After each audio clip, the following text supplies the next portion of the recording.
നമസ്കാരം. കേരള പഞ്ചായത്ത് വാർത്താ ചാനലിലേക്ക് സ്വാഗതം. കേരള പഞ്ചായത്ത് അസോസിയേഷന്റെ 36ാമത് ജനറൽ ബോഡി യോഗം തിരുവനന്തപുരം പഞ്ചായത്ത് അസോസിയേഷൻ ഹാളിൽ നടന്നു. സംസ്ഥാനത്തിന്റെ വിവിധ ഭാഗങ്ങളിൽ നിന്നായി 1500ഓളം ജനപ്രതിനിധികൾ പങ്കെടുത്ത സമ്മേളനം ഏറെ ശ്രദ്ധേയമായിരുന്നു. Panchayat association general body president KM Usha അധ്യക്ഷത വഹിച്ച സമ്മേളനത്തിൽ vice president VS Ahammed Ali സ്വാഗതം ആശംസിക്കുകയും general secretary KA Suresh report അവതരിപ്പിക്കുകയും ചെയ്തു. തദ്ദേശ സ്വയംഭരണ വകുപ്പ് മന്ത്രി ശ്രീ KM ഷാജി സമ്മേളനം ഉദ്ഘാടനം ചെയ്തു. മഹാത്മജി ഏറ്റവും പറഞ്ഞൊരു കാര്യമുണ്ട്. ഏറ്റവും താഴെത്തട്ടിലുള്ള മനുഷ്യന് രാഷ്ട്രീയം എങ്ങനെ ഉപകാരപ്പെടണം എന്നതിനെ കുറിച്ച് ഗാന്ധിജി പറഞ്ഞ താലിസ്മാൻ അവസാന മന്ത്രം എന്നാണ്. അത് വളരെ വിഖ്യാതമാണ്. ഗാന്ധിജി എങ്ങനെയാ പറയുന്നത്? നിങ്ങൾ എടുക്കുന്ന ഒരു തീരുമാനം അല്ലെങ്കിൽ ചെയ്യുന്ന ഒരു പ്രവർത്തനം നല്ലതാണോ എന്ന് സംശയമുണ്ടെങ്കിൽ ഒരു പരീക്ഷണം നടത്തി നോക്കൂ. നിങ്ങൾ കണ്ടിട്ടുള്ളതിൽ വെച്ച് ഏറ്റവും പാവപ്പെട്ടവരും നിരാലംബനുമായ ഒരു മനുഷ്യന്റെ മുഖം നിങ്ങൾ ഓർമ്മിക്കുക. എന്നിട്ട് സ്വയം ചോദിക്കുക, നിങ്ങൾ ചെയ്യാൻ പോകുന്ന കാര്യം ആ മനുഷ്യന് ഏതെങ്കിലും തരത്തിൽ ഉപകാരപ്പെടുമോ? പഞ്ചായത്തിലെത്തുന്ന സാധാരണക്കാരനെ ഒരിക്കലും നിരാശപ്പെടുത്തരുതെന്നും ജനങ്ങൾക്ക് സമയബന്ധിതവും സുതാര്യവുമായ സേവനങ്ങൾ ഉറപ്പാക്കണമെന്നും മന്ത്രി വ്യക്തമാക്കി. തദ്ദേശ വകുപ്പ് പ്രിൻസിപ്പൽ ഡയറക്ടർ ഡോക്ടർ ദിവ്യ S അയ്യരും തദ്ദേശ സ്ഥാപനങ്ങളുടെ പ്രവർത്തനങ്ങൾക്ക് വ്യക്തമായ ദിശാബോധം നൽകുന്ന നിർദ്ദേശങ്ങളാണ് അവർ മുന്നോട്ട് വച്ചത്. 36ാം ജനറൽ ബോഡിയുടെ ഭാഗമായി പുതിയ ഭാരവാഹികളെ തെരഞ്ഞെടുത്തു. തൃശൂർ ജില്ലയിലെ അടാട്ട് ഗ്രാമപഞ്ചായത്ത് പ്രസിഡന്റ് ശ്രീ അനിൽ അക്കര പ്രസിഡന്റായും ചേക്കാട് ഗ്രാമപഞ്ചായത്ത് പ്രസിഡന്റ് അഹമ്മദ് പുന്നക്കൽ ജനറൽ സെക്രട്ടറിയായും തെരഞ്ഞെടുക്കപ്പെട്ടു. നിലവിലെ ജനറൽ ബോഡി പുതിയ ഭാരവാഹികളെ പൊന്നാടയിട്ട് സ്വീകരിക്കുകയും ഭരണസമിതിക്ക് എല്ലാവിധ ആശംസകളും നേരുകയും ചെയ്തു.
എല്ലാവർക്കും നമസ്കാരം.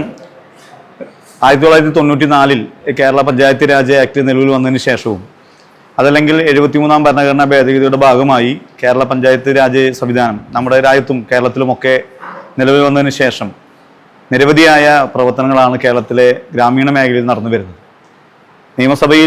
നിയമസഭയും അതുപോലെ തന്നെ ലോകസഭയും എന്ന പോലെ കേരളത്തിലെ പഞ്ചായത്തുകളുടെ ഏറ്റവും അടിസ്ഥാനപരമായിട്ടുള്ള മേഖല അല്ലെങ്കിൽ അതിൻ്റെ ഏറ്റവും അടിസ്ഥാനപരമായ തലം എന്ന് പറയുന്നത് ഗ്രാമസഭയാണ്. അതുകൊണ്ട് കേരളത്തിലെ പഞ്ചായത്തുകൾ ഏറ്റവും കൂടുതൽ ശ്രദ്ധിക്കേണ്ടത് ഗ്രാമസഭയിലെ പങ്കാളിത്തം ഉറപ്പാക്കുന്ന കാര്യത്തിലാണ്. ജനസംഖ്യയുടെ അല്ലെങ്കിൽ ഒരു ഗ്രാമത്തിലെ ആ വാർഡിലെ വോട്ടർമാരുടെ 10% എന്ന ടാർഗറ്റിനേക്കാൾ ഉപരിയായി ആ വാർഡിലെ 50% ആളുകളെ ഗ്രാമസഭയിൽ പങ്കെടുപ്പിക്കുകയും നാടിൻ്റെ വികസനത്തിന് ആവശ്യമായിട്ടുള്ള മുഴുവൻ വിഷയങ്ങളും അവിടെ ചർച്ച ചെയ്യുകയും ഓരോ ഘട്ടങ്ങളിലും 3 മാസം കൂടുമ്പോൾ ചേരുന്ന ഗ്രാമസഭയിൽ ഓരോ അജണ്ടകൾ വെച്ച് ആ വാർഡിലെ ആ ഗ്രാമത്തിലെ വിഷയങ്ങൾ പൂർണ്ണമായി ഏറ്റെടുത്തുകൊണ്ട് പരിഹരിക്കാൻ കഴിയുന്ന വിഷയങ്ങളിലേക്ക് പോകുക എന്നുള്ളതാണ്. അതിനകത്ത് പ്രയോറിറ്റി അടിസ്ഥാനത്തിൽ നാട്ടിലെ ഏതാണ് പ്രധാനപ്പെട്ട വിഷയം എന്നുള്ളത് ആ ഗ്രാമസഭയിൽ എടുത്ത് തീരുമാനിക്കുകയും അതിനൊരു പ്രയോറിറ്റി കൊടുത്ത് പോവുകയും ചെയ്യുക എന്നുള്ളതാണ്. ഗാന്ധി പറഞ്ഞതുപോലെ വികസന കാര്യങ്ങൾ നടപ്പിലാക്കുന്ന സമയത്ത് ആ നാട്ടിലെ ഏറ്റവും പാവപ്പെട്ടവൻ്റെ മുഖമാണ് നിങ്ങളുടെ മുഖത്ത് അല്ലെങ്കിൽ നിങ്ങളുടെ മനസ്സിനകത്ത് ഉണ്ടാകേണ്ടത് എന്ന വലിയ വ്യാപ്തിയുള്ള കടൽപ്പരപ്പിനോളം വ്യാപ്തിയുള്ള ആ ഗാന്ധിയുടെ വാക്കുകൾ മനസ്സിനകത്ത് വെച്ചുകൊണ്ട് ഗ്രാമസഭയെ ശക്തിപ്പെടുത്തി മുന്നോട്ട് പോവുക എന്നുള്ളതാണ് ഇത്തവണ ഗവൺമെൻറ് ആണെങ്കിലും പഞ്ചായത്തുകളൊക്കെ ആണെങ്കിലും ആഗ്രഹിക്കുന്നത്. ആ രീതിയിൽ മുന്നോട്ട് പോയി ഗാന്ധി ആഗ്രഹിക്കുന്ന പോലെ ഗ്രാമസ്വരാജിൻ്റെ പൂർണ്ണ തലത്തിലേക്ക് പോയി സ്വാശ്രയ ഗ്രാമങ്ങളിലേക്ക് കടന്നു പോകാൻ കഴിയുന്ന ഒരു സമീപനത്തിലേക്ക് കേരളത്തിലെ ഗ്രാമപഞ്ചായത്തുകളെ കൊണ്ടുവരിക എന്നുള്ളതാണ് ഇത്തവണ നമ്മൾ ഉദ്ദേശിക്കുന്നത്. കേരള ഗ്രാമപഞ്ചായത്ത് അസോസിയേഷൻ്റെ പുതിയ ജനറൽ സെക്രട്ടറി എന്നുള്ള ഭാരിച്ച ഉത്തരവാദിത്വം ഏറ്റെടുത്തിരിക്കുകയാണ്. അത് ഫലപ്രദമായി നിറവേറ്റുന്നതിന് വേണ്ടി കേരളത്തിലെ ഗ്രാമപഞ്ചായത്ത് ഭരണസമിതി അംഗങ്ങളും കേരളത്തിലെ ജനാധിപത്യ സമൂഹവും നിർലോഭമായ സഹായ സഹകരണങ്ങൾ ചെയ്യണം എന്നാണ് എനിക്ക് അഭ്യർത്ഥിക്കാനുള്ളത്. അധികാര വികേന്ദ്രീകരണം എന്നുള്ളത് ജനാധിപത്യത്തിൻ്റെ വികാസത്തെ സൂചിപ്പിക്കുന്നതാണ്. നമ്മുടെ സംസ്ഥാനത്ത് അധികാര വികേന്ദ്രീകരണവും വികേന്ദ്രീകൃത ആസൂത്രണവും വളരെ സാധ്യതമാകുന്നതിന് വേണ്ടി ഗവൺമെൻറ്റുകളെയും മറ്റ് ഏജൻസികളെയും ഉപയോഗപ്പെടുത്തിക്കൊണ്ടുള്ള നല്ല ഒരു മുന്നേറ്റം കേരള ഗ്രാമപഞ്ചായത്ത് അസോസിയേഷൻ നടത്തും. ഇപ്പോൾ നിലവിൽ ഗ്രാമപഞ്ചായത്ത് ഭരണസമിതികളും അതിലെ സാരഥികളും അനുഭവിച്ചു കൊണ്ടിരിക്കുന്ന ഒരുപാട് പ്രശ്നങ്ങളുണ്ട്. ഓണറേറിയം ഉൾപ്പെടെ അധികാരങ്ങൾ ഉൾപ്പെടെ ഒട്ടേറെ പ്രശ്നങ്ങളുണ്ട്. ആ പ്രശ്നങ്ങൾക്കൊക്കെ പരിഹാരം കാണാൻ കേരളത്തിലെ ഗവൺമെൻറ്റുമായി സഹകരിച്ച് നല്ല ഒരു പ്രവർത്തനം ഞങ്ങൾ കാഴ്ചവെക്കുമെന്നാണ് അത് സംബന്ധിച്ച് പറയാനുള്ളത്.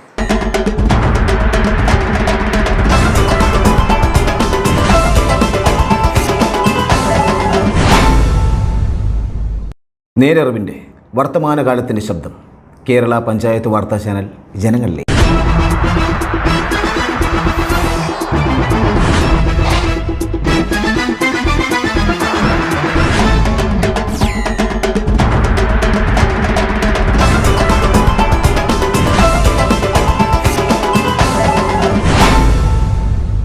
ജനങ്ങളുടെ പ്രശ്നങ്ങൾ, പ്രശ്നപരിഹാരങ്ങൾ കേരള പഞ്ചായത്ത് വാർത്താ ചാനലിലൂടെ പരിഹരിക്കപ്പെടും.